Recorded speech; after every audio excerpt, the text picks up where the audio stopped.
Good morning, class of 2016. It's an honor and a privilege to be with you here today.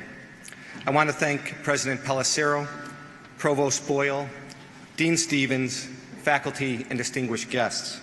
But most importantly, I want to thank you, the graduates from the Quinlan School of Business, for having me here today and allowing me to share in this momentous occasion for you. Today is a major accomplishment for all of you. Earning a degree from the prestigious Loyola University, Chicago, has prepared you for success in life, as well as prepared you for the reality of pursuing and securing a job in the business world. Let me ask you with a show of hands, how many of you want to be a successful executive? Maybe a partner in a company? Run a family business, nonprofit? Fortunately, a lot of you raised your hands. I think your parents were worried, did they spend the money in the right place? So, well done. It looks like we've got a good class here. I realize all of you are in a celebratory mode, but hopefully my message will resonate here with you today. I basically have three simple pieces of advice for you. First, no matter what you want to achieve in business moving forward, make sure you have a moral compass. We all need this. Secondly, build a strong network. And third, be able to articulate your value proposition. These three simple points should help you focus and hopefully allow you to have a solid foundation to build your career, drive you towards your aspirations, and allow you to reach your potential. So first, the concept of having a moral compass. One characteristic about an education at Loyola University is that the Jesuits focus on educating the whole person. In fact, as part of your core curriculum, ethics was a critical competency. Regardless of what profession you pursue, you will need to have a moral compass to help guide you to make the right decisions for your companies, your customers, shareholders, the world, but most importantly, yourselves. We need to assess decisions and situations from a sense of ethical, legal, and moral responsibility. However, though, every day we read in the Wall Street Journal that there's a new accounting scandal, an abuse of power, misappropriation of funds, sacrificing product quality to drive profits. People get tempted and their judgments get clouded due to bonuses, commissions, personal gains, and the opportunity to abuse power. I want you guys to think of things in this way. If you knew that an unethical decision that you were about to make was going to be posted on the front cover of the Wall Street Journal, would you reconsider your decision or action? If others had asked themselves this question, maybe they would have acted differently. Maybe we wouldn't have been reading about people embezzling charitable funds or read about the executive resignations due to misleading financial information. I myself was investigated by my company's Office of Ethics and Compliance. I'd followed all the ethical standards, and the investigation had a very positive conclusion. If I would have taken a less ethical approach, you can imagine the outcome would have been drastically different. I probably wouldn't even be standing here on the stage today. All of us should expect for our work to be reviewed and audited, whether we're in a job one day or 10 years. In today's technology, unethical decisions are always eventually discovered. Having a moral compass is a foundation for us to build our decision-making processes. Second, the concept of building a network. Loyola is a global academic institution with all 50 states and numerous countries being represented in our graduation ceremony here today. During your lifetime at Loyola, the local news would have you believe Chicago is the epicenter of the world. It obviously is not. We all realize that whatever city or country we come from, we're all truly subcomponents of a global world.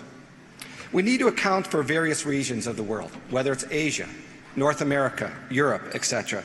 And we need to include factors such as currency, government policies, and culture, and assess their impact, both from a positive and negative standpoint in the business world. However, none of us have all the answers. That's the great point. This gap in knowledge or experience is where you could rely on the network that supports you here today. Utilize this unique and diverse network of peers and faculty that surround you today to help advance your career, provide you with personal growth opportunities and opportunities for success. I enrolled in Loyola's MBA school to focus on leadership, as well as focus on healthcare management. So when I met classmates at Pippin's Bar downtown to discuss our business challenge from Professor Harris's strategic management course. My team wasn't quite sure how my scientific background was going to contribute to the project. And a matter of fact, soon my classmates and I realized that to be successful, we were going to have to take advantage of the various disciplines that people came from, whether it was finance, consulting, a Fortune 100 company, or even a small business. We all had a unique perspective and understanding of the business challenge, and everyone's input enhanced, not hindered, our final recommendation. My classmates helped me build my network, and I still reach out to some of my Loyola colleagues today. My advice to all of you is to take this network of colleagues and faculty along your journey and continue to expand your network in life as well as within your career. You never know when you might need some advice or some support. My third point is I would like all of you to demonstrate your value proposition. What I mean by that is, how do you add value to a company or a job? You've all earned your degree, and that's an outstanding achievement. But remember, in your career, educational courses only account for about 10% of your personal development. 20% will come from coaching, mentoring, and feedback from your bosses. The key is that 70% comes from on-the-job experiences. Your degree is a key requirement for your success. However, once you take a job after graduation, or if you're already in a job, your degree will have less relevance in the eyes of your employer and peers over time.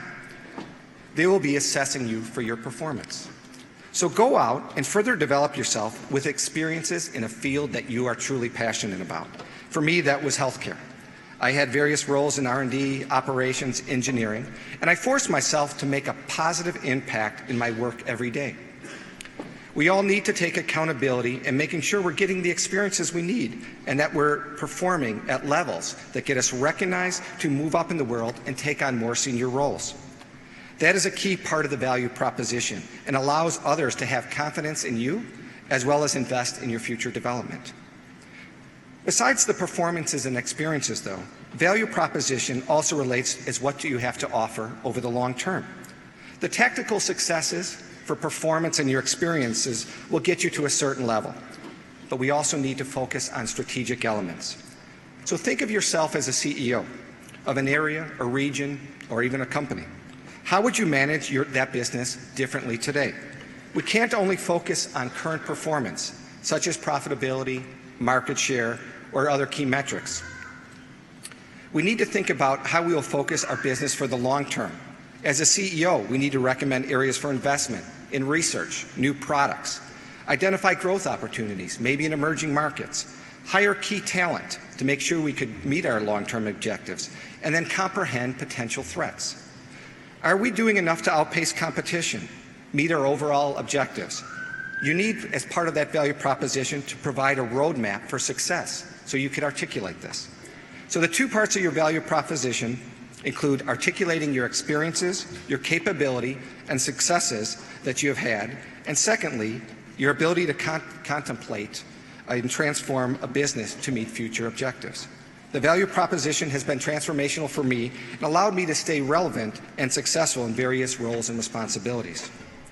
So in conclusion, people might try to scare you with how hard it is to find a job, or maybe that you're not ready. That's not my message here for you. Life for all of you is good, and there's many, many opportunities. The workforce is aging, and baby boomers are leaving the workforce for retirement and many other reasons.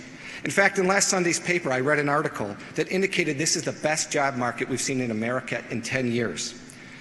So companies and employers are looking for high potential people like yourselves with an outstanding education like the one you just received from the Quinlan School of Business. Take advantage of these great opportunities. They're out there for you. Please take away some of the elements I mentioned about having a moral compass, building your network, and articulating your value proposition. Hopefully, they'll be a foundation for your future success. I want to just ask all of you to celebrate this key milestone in your life. You've all earned it and put a lot of hard work into it. Please thank all the people that are supporting you here at the Gentile Center today, your parents, your family, friends, faculty, and staff. I wish you all the best, and please come back and share your successes with Loyola and help build on this wonderful Jesuit tradition. Thank you, and congratulations to all of you.